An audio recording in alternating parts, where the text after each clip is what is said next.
परभणी लोकसभा मतदारसंघातले मोठ्या प्रमाणात निष्ठावंत शिवसैनिक इथं जमा झाले होते, अलोट गर्दी होते आणि याच मेळाव्याला शिवसेनेच्या नेत्या अयोध्या पोळ देखील आलेल्या आहेत. काय एक पहिली प्रतिक्रिया उद्धव ठाकरेंच्या पहिल्या सभेनंतर?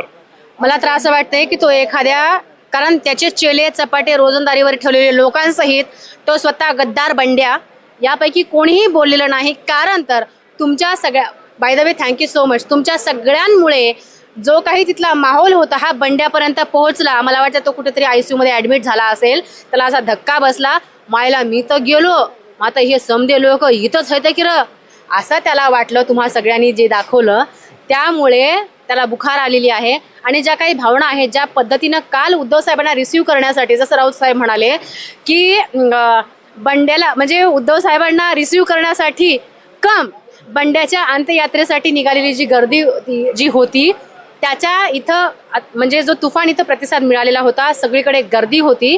आणि तुमच्या माध्यमातून बंड्याला एक सांगणं आहे, खरंच तू स्वयंघोषित बाप आहेस तर तू राजीनामा दे. तुझं डिपॉझिट जप्त करायला कालपासून ते आजपर्यंतची ही जी मंडळी असूसलेली आहेत ना, तर त्यांचं स्वप्न पूर्ण होणार आहे. तू फक्त राजीनामा दे. आज संजय राऊतांचं जे भाषण झालं त्या भाषणातून संजय राऊतांनी संजय जाधवांना जे काही बोललं गेलं ते एकंदरीत काय होतं?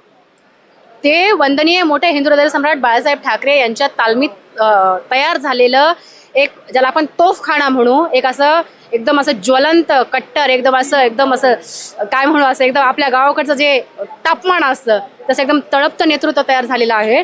त्यांना कुठलंही म्हणजे चॅलेंज नाही. आणि या देशामध्ये त्यांच्या कट्टरतेला, त्यांच्या बोलण्याला किंवा त्यांच्या शब्दाला कुठेही तोड नाही. आणि जसं तेच म्हणाले की आपण काय आपल्या गावाकडचे, आता हे परभणीचं म्हणून आपण प्रत्येकाला रोज नवीन नवीन वेगळं नाव देतो, त्याच पद्धतीनं आज संजय राऊत साहेबांनी ह्या गद्दार बंड्यासाठी एक नवीन नामकरण केलेलं आहे, गांडू बंड्या म्हणून. तर गद्दार गांडू बंड्या, तू एकदा फक्त तुझे कोणी रोजंदारीवाले चेले चपाटे असेल तर एकदा फक्त माहोल एकदा, तसं तू मीडियाच्या तुमच्या सगळ्यांच्या माध्यमातून पाहिलंच असेल, पण एकदा पाठव क्रॉस चेक करण्यासाठी की किती गर्दी आहे. सभा संपून 10 मिनिटं झाले, अजून हे सगळं सभागृह फुलं आहे.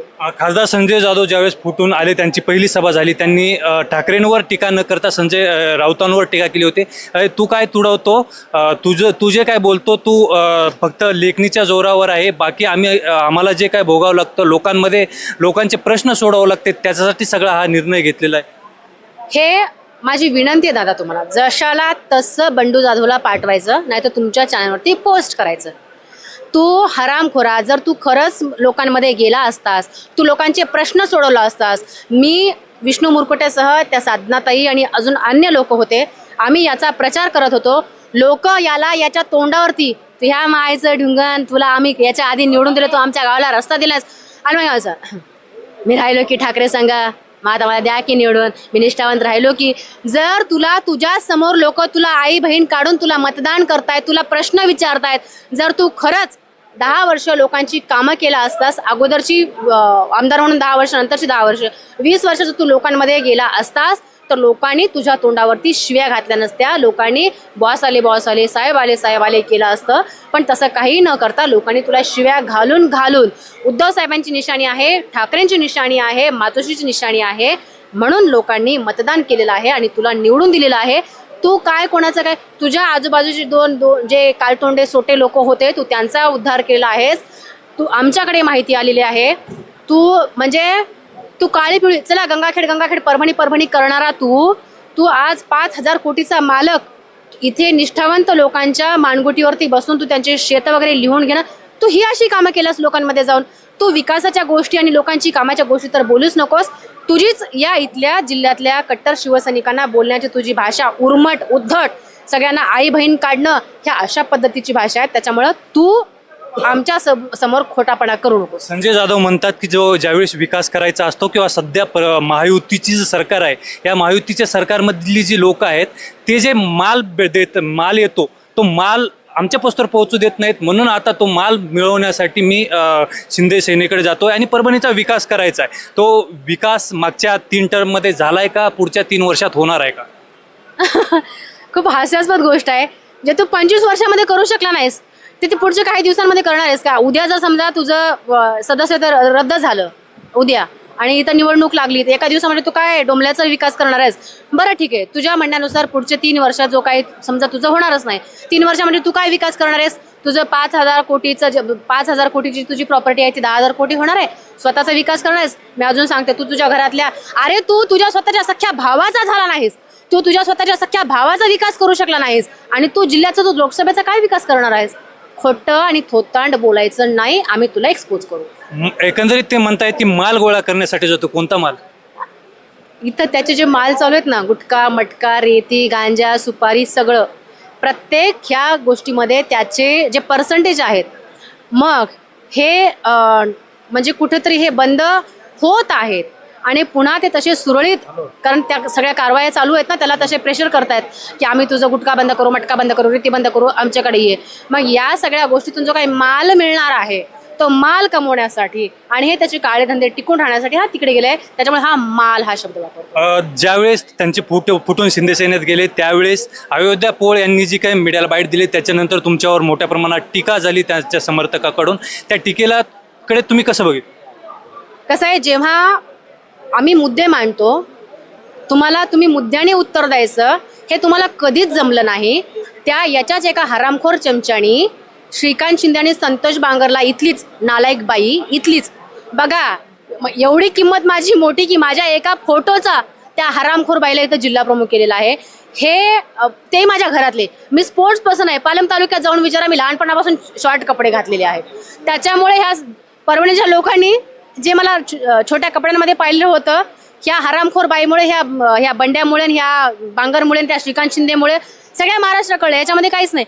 तुम्ही ज्या वेळेला आम्ही तुमच्यावरती एक टीका करतो, आम्ही तुमच्यावरती तुम्हाला प्रश्न विचारतो, जनतेसाठी प्रश्न विचारतो, त्यावेळेला आमच्या मुद्द्यावरती तुम्हाला उत्तर द्यायला नसतं. त्यामुळे तुम्ही फक्त एखाद्याच्या चारित्र्यावरती जाऊ शकता, आणि स्त्री ही एक सॉफ्ट टार्गेट असते जेव्हा तुम्ही त्या स्त्रीच्या चारित्र्यावरती बोलायचं. आणि बंड्या, तुलाही माहिती आहे हरामखोरा, की ही पोरगी, हिला आजपर्यंत कोणी चुकीच्या नजरेनं पाहिलं नाही. ह्या पोरीकडे जर कोणी चुकीचं पाहिलं शाळे कॉलेजपासून, तर ह्या पोरीने समोरच्याला बदडलेलं आहे. हे कदाचित बंड्या आणि बंड्याचे चेले चपाटी, कारण हे आता सगळे इकडून तिकडून गोळा केलेले येतं, ते काही कोणी कट्टर नव्हते, त्याच्यामुळे त्यांना काय माहिती आहे. आणि बंड्याच माझ्या आईला म्हणायचा, मावशी तुझी पोरगी इतकी मारते, लहान आहे तर जरा मोठी झाल्यावर पक्षात आल्यावर तर किती मारील, एवढंच म्हणायचं आहे. तू ह्या सुज्ञ जनतेला अजून ओळखलेलं नाहीस. सुज्ञ जनतेला सुद्धा माहिती आहे की पोरगी जेव्हा प्रश्न विचारते त्या प्रश्नाचं उत्तर तुझ्याकडे नाही, म्हणून तुझे चेले चपाटे तिच्या चारित्र्यावरती बोलतात. परभणीच्या तुम्ही एक मतदार आहात. उद्धव ठाकरेंची सभा झाली आहे. उद्धव ठाकरेंनी परभणीच्या लोकसभेच्या मतदारसंघ किंवा एकंदरीत सगळ्या इथल्या शिवसैनिकांना काय आव्हान केलंय?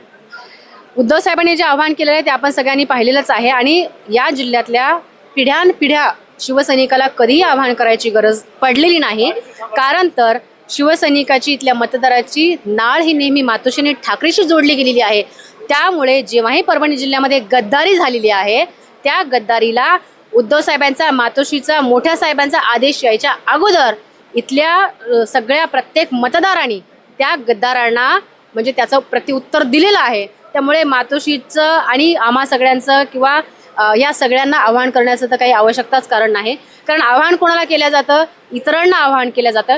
घरातली व्यक्ती ती प्रक्रिया, ती प्रोसेस आपल्या स्वतःच्या हातात घेते आणि ती लढत असते. आणि परभणी जिल्ह्याचा हा इतिहास आहे की परभणी जिल्ह्यातला शिवसैनिक, परभणी जिल्ह्यातला मतदार ही लढाई नेहमी स्वतःच्या हातात घेऊन लढलेला आहे.